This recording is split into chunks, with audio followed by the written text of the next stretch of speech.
नमस्कार, सत श्री अकाल, आदाब। मेरा नाम मनदीप पुनिया है और आप सुन रहे हैं पंजाबी रेडियो यूएस से। मैं एक बार फिर हाजिर हूं नए बुलेटिन के साथ और शुरुआत करते हैं आज की मुख्य खबरों से।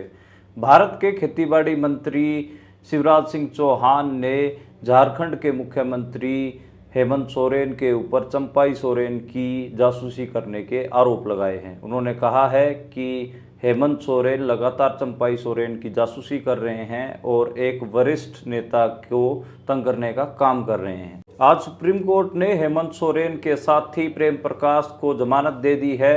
वहीं सुप्रीम कोर्ट ने जमानत देते हुए यह टिप्पणी भी की है कि जमानत एक नियम है और जेल भेजना एक अपवाद। अमित शाह के बेटे जय शाह को आईसीसी का चेयरमैन बना दिया गया है। वहीं अरुण जेटली के बेटे रोहन जेटली बीसीसीआई के सचिव बन सकते हैं।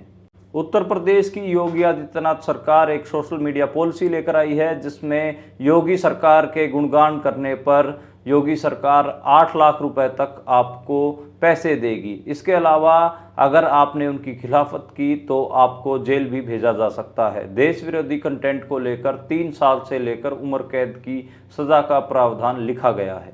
प्रधानमंत्री नरेंद्र मोदी की मीटिंग से पहले पंजाब में किसानों और पुलिस के बीच में झड़प हो गई है। जम्मू कटरा एक्सप्रेसवे पर किसानों की जमीन के ऊपर कब्जा लेने के कारण किसान गुस्सा हैं। किसानों का कहना है कि यह अनैतिक है। मालवा इलाके की गिदड़बाहा सीट से श्रोमणी अकाली दल के बड़े नेता रहे डिम्पी ढिल्लों आज आम आदमी पार्टी में शामिल हो गए हैं। उनको लेकर सीएम भगवंत मान ने श्रोमणी अकाली दल पर निशाना साधते हुए कहा है कि जो लोग 25 साल तक राज करने का दावा करते थे आज उनके साथ 25 लोग भी नहीं हैं। खडूर साहिब से सांसद अमृतपाल सिंह की याचिका पर आज हाई कोर्ट में पंजाब सरकार ने अपना जवाब दाखिल करते हुए कहा है कि उन्होंने एनएसए बिल्कुल सही लगाया था। वे कई किस्म की अनैतिक गतिविधियों में शामिल थे। हरियाणा विधानसभा चुनाव को लेकर कांग्रेस पार्टी की पहली स्क्रीनिंग बैठक में कुमारी शैलजा को टिकट न देने का फैसला लिया गया है। इससे ये कयास लगाए जा रहे हैं कि उनको हटाकर भूपेंद्र हुड्डा के लिए सीएम बनने का रास्ता साफ कर दिया गया है। हरियाणा के पूर्व उप मुख्यमंत्री दुष्यंत चौटाला का फरीदाबाद में एक बाइक रैली निकालने के कारण चालान काट दिया गया है। चालान में कहा गया है कि उन्होंने बिना हेलमेट लगाए रैली निकाली थी। इसको लेकर सोशल मीडिया पर दुष्यंत चौटाला को ठीक ठाक ट्रोल किया जा रहा है। हरियाणा के बेरोजगार युवा 31 अगस्त को हरियाणा में बेरोजगार अदालत लगाएंगे जिसमें हरियाणा सरकार द्वारा उनको नौकरियां न दिए जाने को लेकर हिसाब किताब होगा।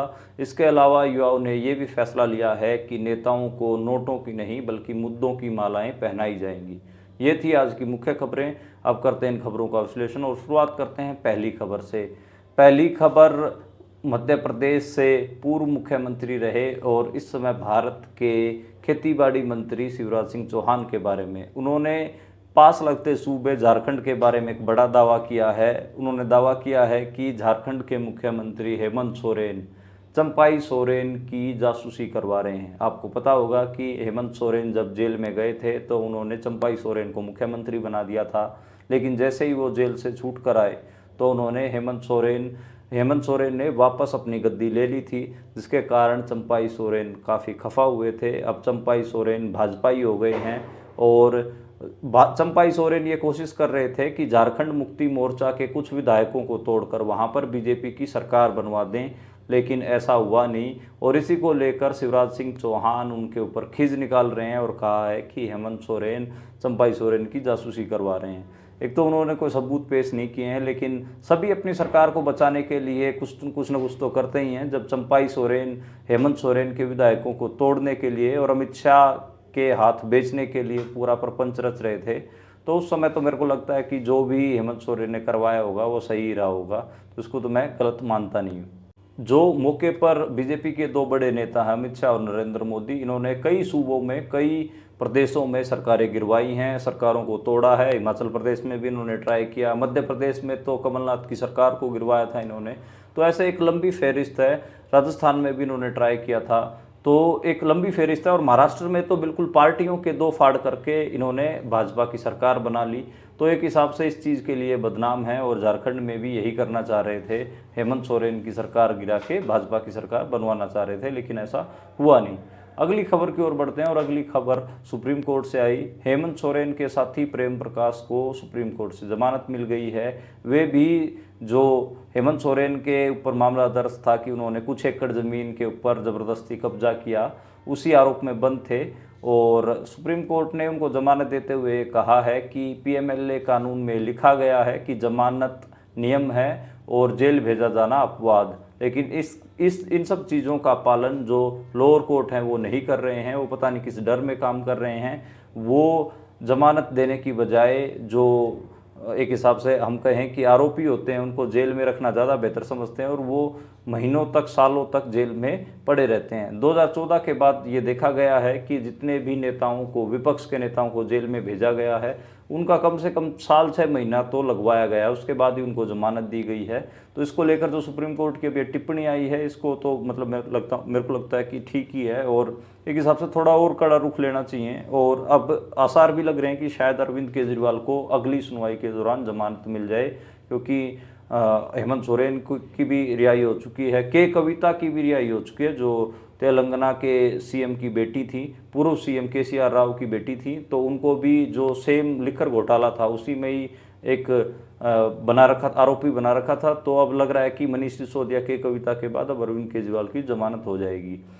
जमानत की बात चल रही है तो एक अर्जी पंजाब और हरियाणा हाई कोर्ट में भी लगी हुई थी और वो अमृतपाल सिंह की तरफ से लगाई गई थी। अमृतपाल सिंह खडूर साहिब की सीट से सांसद हैं, तो आज उस मामले में भी सुनवाई थी और पंजाब और हरियाणा हाई कोर्ट में पंजाब सरकार ने अपना जवाब दाखिल किया। जवाब काफ़ी डिटेल्ड है जिसमें कई डॉक्यूमेंट ऐसे हैं जो अमृतपाल सिंह के वकीलों को भी नहीं दिए गए हैं, उनको सीक्रेट डॉक्यूमेंट कहा गया है और मीडिया में भी बिल्कुल एक्सपोज नहीं किया गया है। मेरे सोर्सेज के अकॉर्डिंग पंजाब सरकार ने ये कहा है कि अमृतपाल सिंह के ऊपर एनएसए लगाना जायज़ था और उसको बढ़ाना भी जायज़ था, क्योंकि वो बहुत सारी गैर कानूनी गतिविधियों में शामिल थे और इसको लेकर बहुत सारी जो प्रूफ हैं, बहुत सारे प्रूफ हैं वो पंजाब सरकार दावा कर रही है कि उन्होंने पंजाब और हरियाणा हाई कोर्ट में सौंपे हैं। आपको बता दें कि पिछली तारीख पे तो उनकी बहुत किरकिरी हुई थी, क्योंकि उन्होंने सोशल मीडिया पोस्ट जो कि अमृतपाल सिंह द्वारा लिखी भी नहीं गई थी उन्हीं को आधार बना रखा था और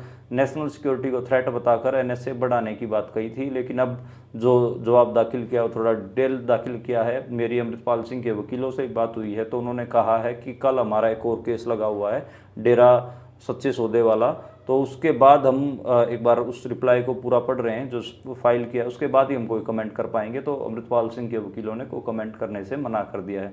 लेकिन मुझे लग रहा है कि कहीं ना कहीं जो इस पूरे मामले में जिरह होनी है वो देखी जानी चाहिए, सभी लोगों को नज़र रखनी चाहिए, क्योंकि कल को किसी भी नागरिक के ऊपर एनएसए लगाई जा सकती है। तो इसलिए कोर्ट कैसे देखता है एनएसए के कानून को और कैसे किस बात को नेशनल सिक्योरिटी के ऊपर थ्रेट माना जाता है, तो इसलिए ये जो बहस होगी ये देखी जानी चाहिए। और आप सबको पता है कि अमृतपाल सिंह के तरफ से जो आरएस बेंस हैं, राजेंद्र सिंह बेंस, जस्टिस अजीत सिंह बेंस के बेटे हैं, वो इस पूरे केस को लीड कर रहे हैं और आरएस बेंस एक बड़ा नाम है। तो उम्मीद है कि आरएस बेंस अच्छे से पक्ष रखेंगे। मेरे भी कई मामलों में आरएस बेंस वकील रहे हैं, तो मुझे पूरा यकीन है कि आरएस बेंस बहुत ईमानदार और बहुत अच्छे वकील हैं।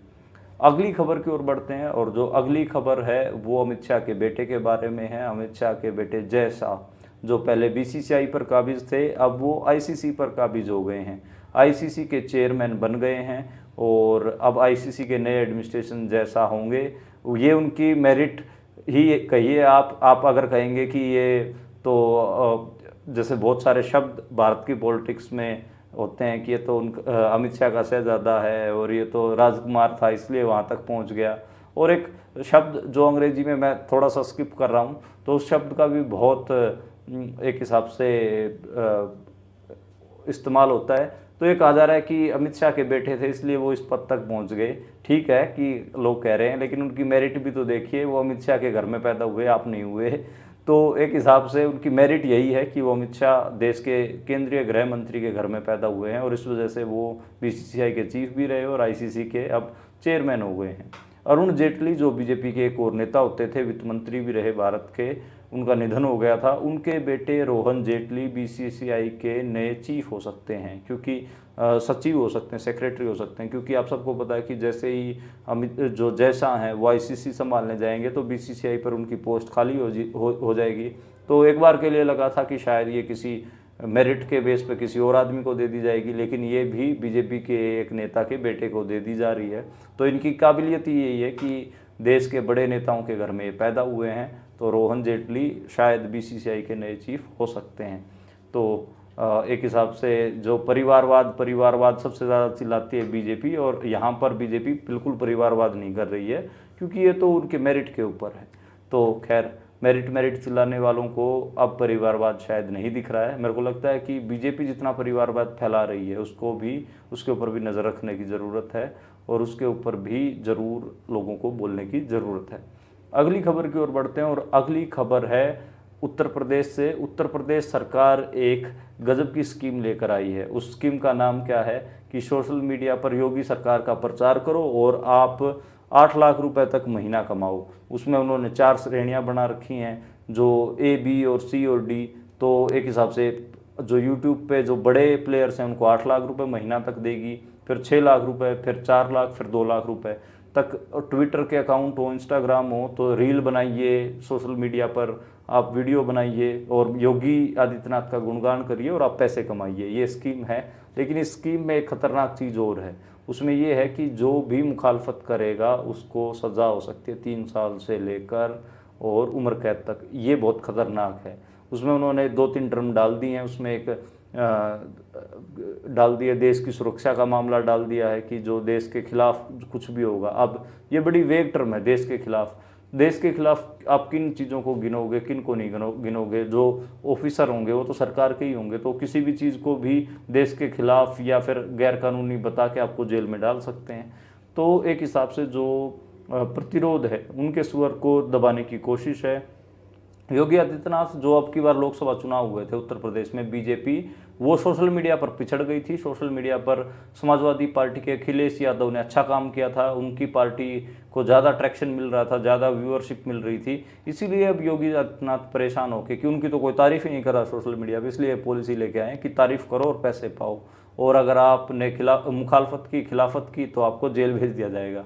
तो इसमें 3 साल से लेकर उम्र कैद तक की सज़ा, ये काफ़ी भयावह है, और इससे मेरे को लगता है कि डरने की ज़रूरत भी है। हालांकि इस पॉलिसी का विरोध होना शुरू हो गया है कि आप ऐसी पॉलिसी कैसे लेके आ सकते हैं कि जो सोशल मीडिया पर कुछ लिखने के कारण लोगों को जेल में भी डाल दे, उम्र कैद तक की सज़ा बोल दे। तो इसका काफ़ी विरोध हो रहा, अभी देखना होगा कि ये लागू हो पाएगी या नहीं हो पाएगी।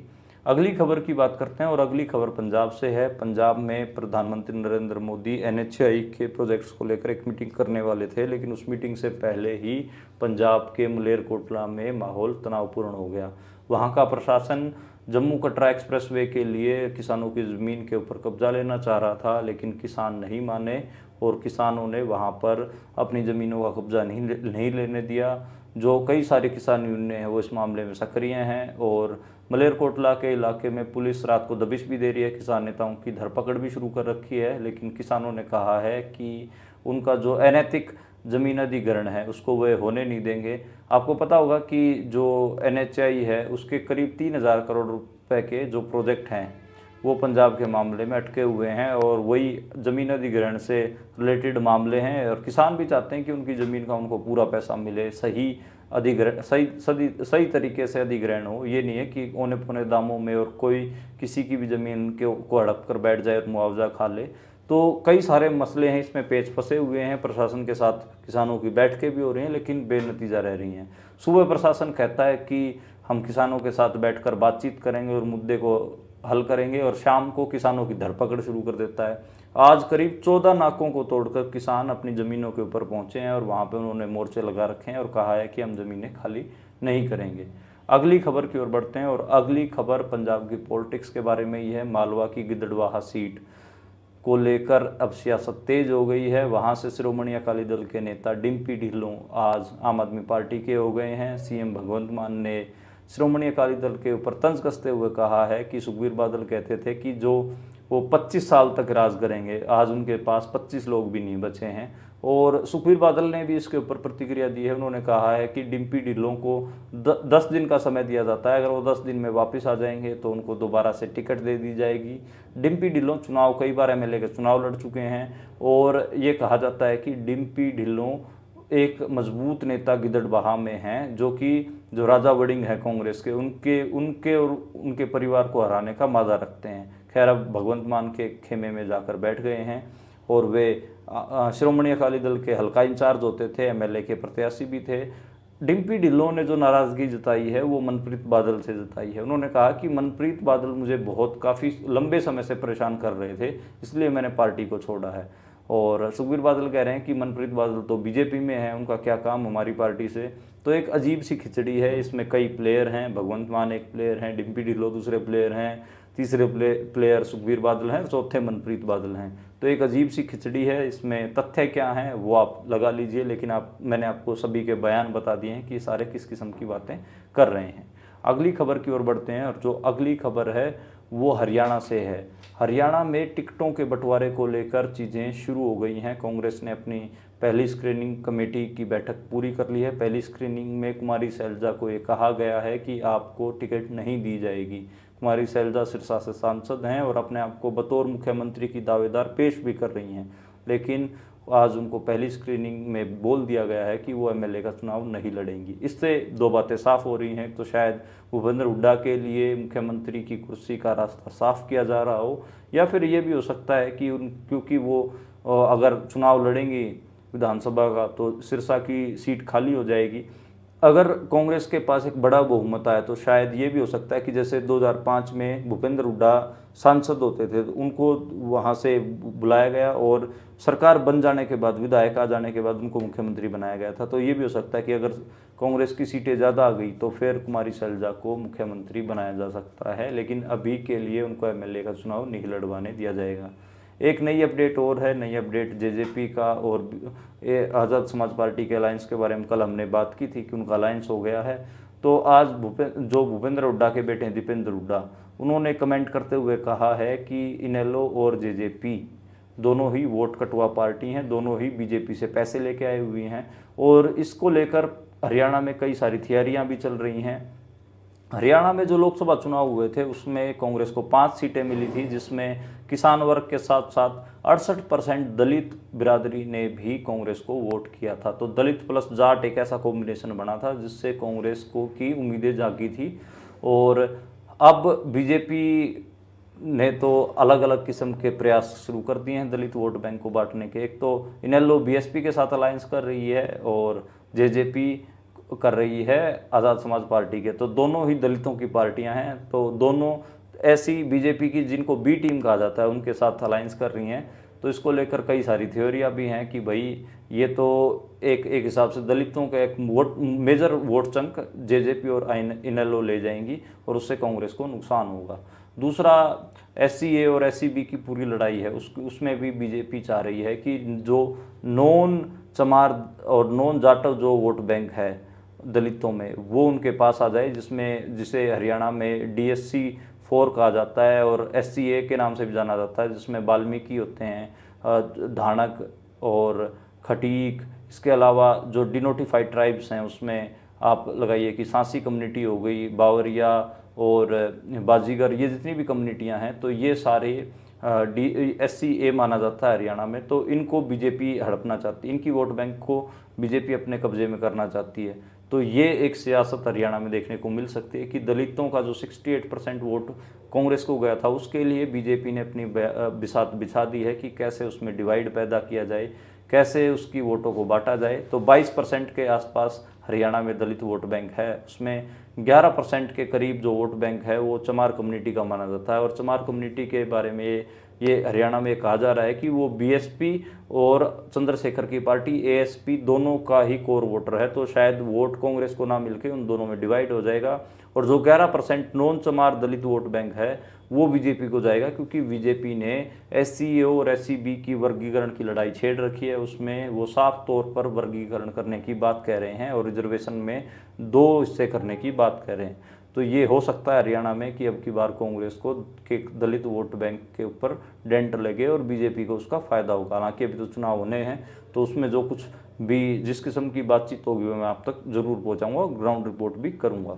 अगली खबर की ओर बढ़ते हैं और जो अगली खबर है वो है दुष्यंत चौटाला के बारे में। दुष्यंत चौटाला की बाइक का चालान काट दिया गया है। वे फरीदाबाद में एक रैली निकाल रहे थे, बाइक रैली निकाल रहे थे। और हालांकि उन्होंने तो उनका पहला दिन था, उन्होंने अपने पहले दिन यानी कि जेजेपी पार्टी की गतिविधियों का शुरुआत किया था और वो बुलेट रैली निकाल रहे थे बुलेट पे, उनका 2,000 रुपये का चालान काट दिया गया है। और चालान काटने के बाद कहा गया है कि उन्होंने हेलमेट नहीं लगा रखा था, इसलिए चालान काटा गया है।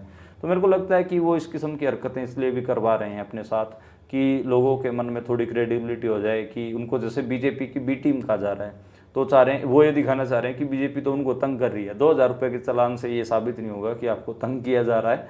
सोशल मीडिया पे ठीक ठाक दुष्यंत चौटाला को ट्रोल किया जा रहा है और उनको कहा जा रहा है कि आज के टाइम पे डिप्टी सीएम की इतनी हैसियत नहीं है कि वो अपना चालान कटने से बचा लें, तो बीजेपी ने एक हिसाब से उनको लात मार दी है। कई लोग कुछ कह रहे हैं, कई लोग कुछ कह रहे हैं। तो हालांकि जेजेपी ने 70 सीटों पे चुनाव लड़ने का फैसला लिया है और पहली लिस्ट वो 31 अगस्त को जारी कर देंगे। और ये कहा जा रहा है कि बहुत हद तक 2 सितंबर तक बीजेपी की पहली लिस्ट आ जाए और 3 सितंबर तक कांग्रेस की पहली लिस्ट आने की संभावनाएं हैं। तीनों ही पार्टियां मीटिंगें करने में लगी हुई हैं।